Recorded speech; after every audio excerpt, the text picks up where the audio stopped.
Hello student, welcome back to my channel. Channel का नाम है निहाल्स इंग्लिश क्लासेस। चैनल को सब्सक्राइब करना और वीडियो को पूरा देखने के बाद लाइक शेयर अपने दोस्तों के साथ जरूर करना। दोस्तों, आज का हमारा टॉपिक है पोइट एंड पैनकेक्स। ये फिल्म में होगा 6 चैप्टर है।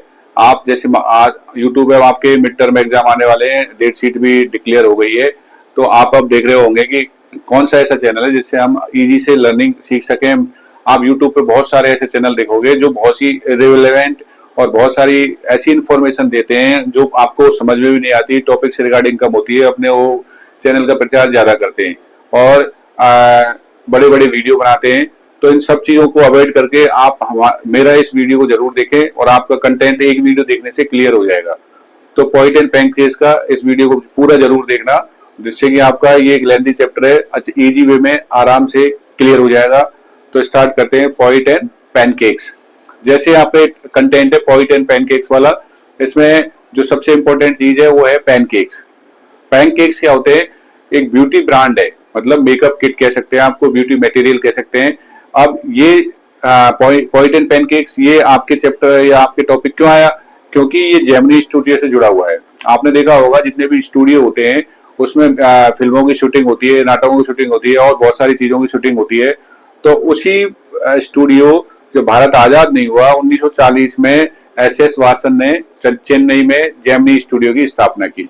अब आप लोग बताइए, जब भारत अंग्रेजों को गुलाम था या भारत आजाद नहीं था, तो बहुत सारी फिल्मों की शूटिंग है जो इंडोर शूटिंग के तौर पर होती थी। इंडोर शूटिंग में क्या होता था कि एक बहुत बड़ी जगह होती थी, उसी के अंदर बहुत सारे फिल्मों के सीन फिल्माए जाते थे या क्रिएट किए जाते थे, ताकि आपको ऐसा लगता है कि हिमालय का भी सीन है, कि आपको ऐसा लगेगा हिमालय में शूटिंग हो रही है, राजस्थान में शूटिंग हो रही है, महाराष्ट्र में शूटिंग हो रही है, बिहार में, यूपी में, सब जगह शूटिंग हो रही है। आपको ऐसा लगता है, फिल्मों में आपने देखा होगा, लेकिन वो शूटिंग एक ही जगह होती थी, वो भी होती थी एक स्टूडियो में, क्योंकि वहां पर अलग अलग तरह के सीन क्रिएट किए जाते थे। तो इसमें ये बताया गया है सबसे पहले कि जो मेकअप इसमें एक मेकअप डिपार्टमेंट होता था, जो लॉर्ड क्लाइव का अस्तबल था उसके फर्स्ट फ्लोर पे था। मेकअप डिपार्टमेंट में अलग अलग हीरो हीरोइंस का मेकअप किया जाता था। जैसे रूम के अंदर बहुत सारे मिरर्स हुआ करते थे, उसमें बहुत सारी लाइट हुआ करती थी, और उस लाइट में, जब आपने देखा होगा, जब हम लाइट और मिरर्स के सामने जाया जाए ज्यादा गर्मी लगेगी, हीट ज्यादा होगी, तो हीरो हीरोइन जो मेकअप करते थे उनको भी बहुत सारी समस्याओं का सामना करना पड़ता रहा। इसमें वैजयंतीमाला, रति अग्निहोत्री और एक हॉलीवुड की मूवी हीरोइन है, उसका नाम दिया हुआ है, कि इन सभी ने उस पैनकेक्स जो मेकअप ब्रांड था उसका फिल्मों की शूटिंग के दौरान मेकअप किया था।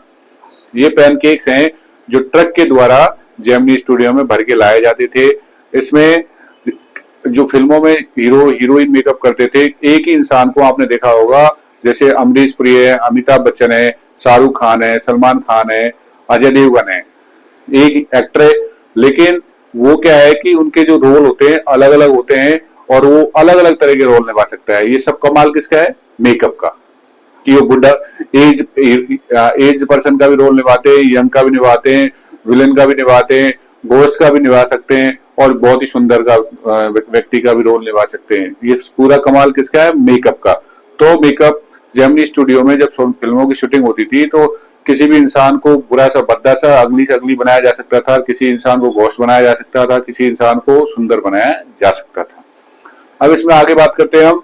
जैसे ये जो कंटेंट लिया गया है, अशोक मित्रन इसके राइटर हैं।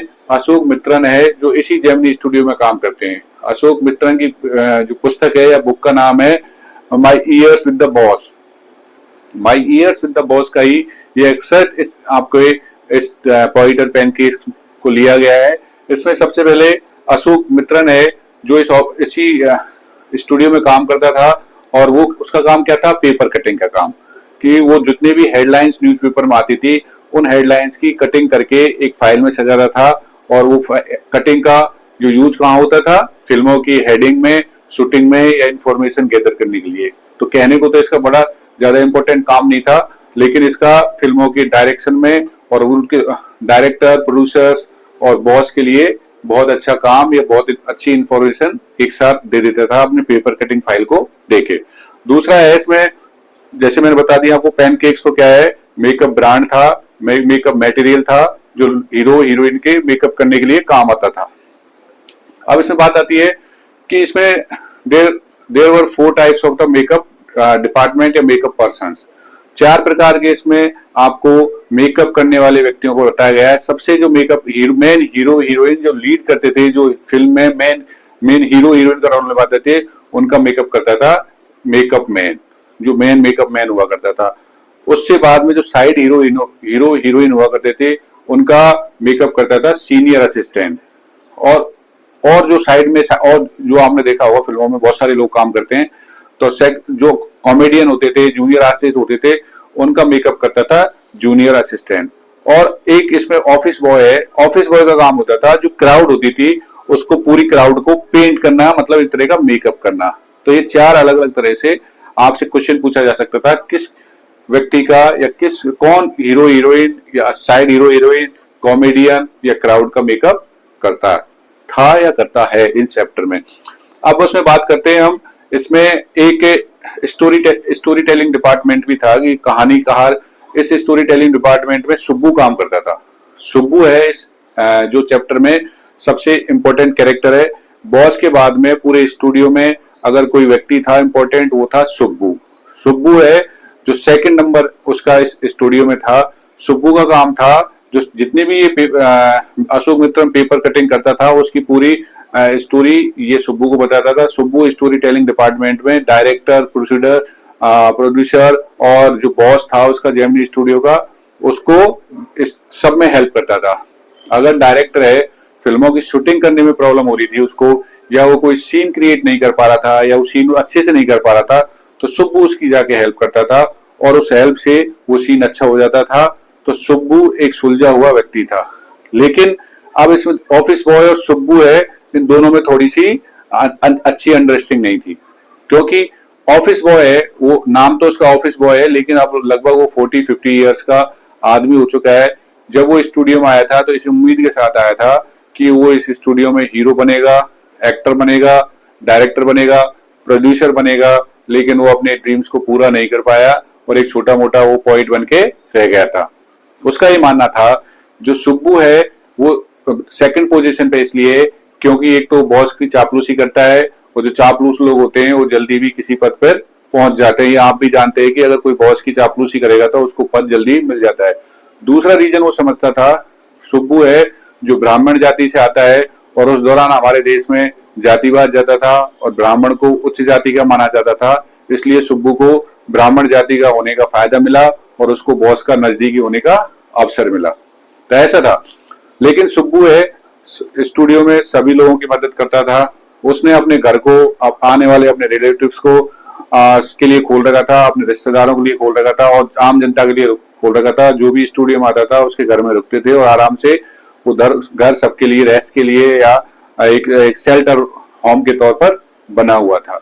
अब इसमें बात करते हैं कि जो एक स्टोरी टेलिंग डिपार्टमेंट था उसमें एक घटना घटित हुई थी कि जो एक लॉयर था, वकील था, उसमें एक हीरोइन थी जो नई नई हीरोइन थी जिसको ईगो भी आ गया था। उसने उसकी गलती से या छुपके से रिकॉर्डिंग कर ली थी जो बॉस के बारे में या किसी जेमिनी स्टूडियो के व्यक्ति की इंपॉर्टेंट व्यक्ति के बारे में कुछ वर्ड्स बोल रही थी।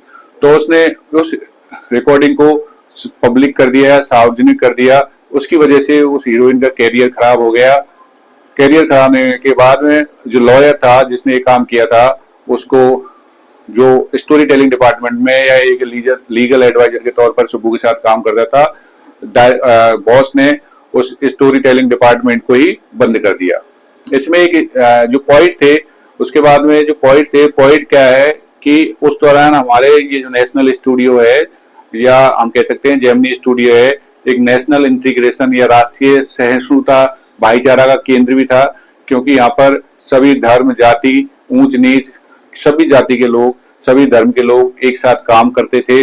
जो ऑल इंडिया रेडियो, दूरदर्शन पे जैसे हमें कोई प्रोग्राम देखते हैं तो उसमें हमें राष्ट्रीय एकता, संप्रभुता का एग्जाम्पल मिलता था या नाटक मिलता था या उसमें उदाहरण मिलते थे, वैसे ही उदाहरण जेमिनी स्टूडियो में देखने को मिलते थे। जैसे कि मैंने बताया, सभी धर्म, जाति के लोग वहां पर बिना भेदभाव के काम करते थे। दूसरा, इसमें एक असिस्टेंट होते थे अलग अलग तरह के, जो अलग अलग तरह के रोल निभाते थे। और इसमें जो पॉइंट्स थे, जो कवि होते थे, अपना टाइम पास करने के लिए कॉफी की एक शॉप होती थी उसी स्टूडियो के अंदर, वहां पर जाते थे और वहां पर कॉफी पीते हुए अपनी विचारधारा एक दूसरे के साथ शेयर करते थे। वो उनका टाइम पास करने का एक महत्वपूर्ण जगह थी। अब इसमें वो लोग कभी भी किसी भी राजनीतिक पार्टी, किसी भी पॉलिटिकल इश्यू के ऊपर कभी डिबेट नहीं करते थे। सिर्फ वो बात करते थे गांधी जी के बारे में और गांधी जी की थॉट्स या कंसेप्ट के बारे में, क्योंकि वो खादी पहनते थे और खादी को सपोर्ट करते थे, गांधी की विचारधारा को सपोर्ट करते थे। इसके अलावा वो कोई भी पॉलिटिकल डिबेट, कोई भी पॉलिटिकल इश्यूज उस जगह डिस्कस नहीं करते थे, क्योंकि जब वो कॉफी पीते थे तो वो सिर्फ इन बातों के ऊपर टाइम पास करते थे। इसमें एक बार क्या होता है कि एक इंग्लिश पोइट एडिटर आता है और वो अलग अलग तरह के अपनी टीम के साथ आके स्टूडियो में स्पीच देता है, और वहां पर वो जब स्पीच देता है तो वो स्पीच किसके ऊपर होता है? डेमोक्रेसी और फ्रीडम के ऊपर, समानता, स्वतंत्रता, इन सब के बारे में होता है। तो उसका एक पर्पज उसमें लोगों को डेमोक्रेसी, लिबर्टी, फ्रीडम के बारे में बताना था। ऐसे ही और बहुत सारे विदेशी जो नाटककार हैं, जो अपने स्टूडियो, कोई अपने थिएटर की, कोई अपने प्रोग्राम की शूटिंग करने के लिए अलग अलग तरह के यहाँ पर जेमिनी स्टूडियो में आते थे। एक व्यक्ति जो जिसका नाम है स्टीफन स्प्लेंडर, वो भी जेमिनी स्टूडियो में आया। जब वो जेमिनी स्टूडियो में अपनी टीम के साथ आया तो उसने इंग्लिश में भाषण दिया था। अब इंग्लिश में जब उसने स्पीच दिया था तो लोकल जो लोग थे, तमिल लोग थे, उनको इंग्लिश नहीं आती थी, और वो जब अपना स्पीच खत्म करके गया तो लोगों को समझ में नहीं आया कि ये स्पीच है किस बारे में दिया हुआ है। ना अशोक मित्रन को समझ में आया, वो एक रहस्य बन गया कि इसकी विजिट किस पर्पज से हुई। बाद में अशोक मित्रन एक दिन रोड के पास घूम रहे होते हैं, उसके पास ज्यादा पैसे नहीं होते हैं। जैसे आपने देखा होगा कि पुस्तकें होती हैं, बुक्स होती हैं, रोड के आसपास बहुत बिकती हैं। बिकती तो सस्ती हैं, लेकिन दुनिया को बदलने की पूरी क्षमता किसमें होती है? बुक्स में। तो जब रोड के पास घूम रहे थे तो उसके पास महंगी किताबें खरीदने के लिए पैसा नहीं था, तो उसकी अचानक एक बुक है जिसका नाम था द गॉड दैट फेल्ड, उसके ऊपर जाता है। तो जब उस बुक को देखता है तो उसकी प्राइस है 60 रुपए के आसपास होती है, 60 पैसे के आसपास होती है। तो अशोक मित्रन उसको खरीदता है। जब उसको पढ़ता है तो उसमें 5 और 6 राइटर अलग अलग तरह के उसमें अपना विचारधारा है, उसकी थ्योरी को डालते हैं। तो अचानक उसकी नजर अशोक मित्रन की कहां पर पड़ जाती है? स्प्लेंडर के उस ऐसे पे। तो जब उस ऐसे को पढ़ता है उस बुक के अंदर, तब उसको पता लगता है कि स्प्लेंडर है जो स्टीवन स्प्लेंडर किस पर्पज से जेमिनी स्टूडियो में आया। वो पर्पज था कि जेमिनी स्टूडियो में वो साम्यवाद, कम्युनिज्म का प्रचार करना, उसके ऊपर स्पीच देने के लिए आया। तो कहीं जो एक सीक्रेट या रहस्य बना हुआ था कि वो क्यों आया, उसकी विजिट का पर्पज क्या था, क्योंकि उसने अपना स्पीच इंग्लिश में दिया था, इसलिए वो बुक के थ्रू उसको पता लग जाता है कि कम्युनिज्म का प्रचार करने के लिए जेमिनी स्टूडियो में आया। तो दोस्तों इस तरह ये पूरा पॉइंट एंड पैन केक्स है, अलग अलग पार्ट, अलग अलग प्लेज में खत्म होता है। मुझे उम्मीद है कि आप पूरा वीडियो देखोगे अच्छे से, तो आपका पूरा content point and pan cake से रिगार्डिंग क्लियर हो जाएगा। इसमें एक चीज और मैं आपको बता दूं कि इसमें जो जेमिनी स्टूडियो की स्थापना हुई थी, जैसे मैंने शुरुआत में बताया 1940 में एस.एस. वासन ने इसकी स्थापना की, लेकिन धीरे धीरे इसके अलग अलग व्यक्तियों को द्वारा इसको लीड किया गया था, जिसमें एक पहले बंगाली व्यक्ति था जिसने इसको बढ़ाया, फिर एक आंध्र आया, एक महाराष्ट्रियन आया, एक एंग्लो बर्मन आया, फिर और तमिल लोगों के सहयोग से धीरे धीरे इस स्टूडियो की स्थापना बढ़ता गया, ग्रो करता गया, और इसमें इस तरह फिल्मों की शूटिंग होने लगी, अलग अलग तरह के सीन फिल्माए जाते थे, और वहां पर नेशनल इंटीग्रेशन का भी हमें एग्जाम्पल मिलता है, राष्ट्रीय एकता, संप्रभुता का भी एग्जाम्पल मिलता है। उम्मीद है आपको वीडियो पसंद आएगा और आपको पूरा कंटेंट क्लियर हो जाएगा। अगर कोई डाउट है तो हमें कमेंट्स बॉक्स में आकर जरूर बताएं, लेकिन चैनल को सब्सक्राइब करना ना भूलें और वीडियो को अपने दोस्तों के साथ लाइक शेयर करना ना भूलें। और आपकी स्क्रीन पे इंस्टा आईडी दिख रही होगी, इस इंस्टा आईडी को फॉलो करें, और क्योंकि इस आईडी में ही हम इस कंटेंट से रिगार्डिंग पूरे अपडेट्स अपलोड करते हैं।